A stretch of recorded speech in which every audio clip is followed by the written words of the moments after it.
ఓలే బేస్డ్ కథ చెప్పాలనుకున్నాను సార్. సో సౌండ్ డిజైనర్తో ఒక క్రైమ్ థ్రిల్లర్ చేయాలనేది నా ఐడియా సార్. సో ఈ మూవీలో నేను ఫస్ట్ క్యాస్టింగ్ అనుకుంది సాయి కుమార్ గారు సార్. ఆ దుర్యోధన క్యారెక్టర్ నేను ఎప్పుడైతే అనుకున్నానో, సో ఫస్ట్ నేను సాయి కుమార్ గారు అనుకున్నాను. దెన్ సాయి కుమార్ గారు చెప్పాను, సార్ కూడా ఓకే అన్నారు. దెన్ ఈ క్యారెక్టర్ ఎవరైతే బాగుంటుంది అనుకున్నప్పుడు నాకున్న 2-3 ఆప్షన్స్లో దర్శనంలో ఉన్న ఆప్షన్స్.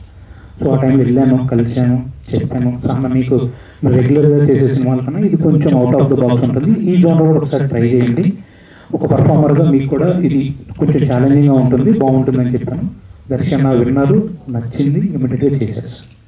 మరి అలా చేసినటువంటి వ్యక్తి ఇప్పటివరకు కనీసం మీకు ఎందుకు సపోర్ట్గా నిలవట్లేదు?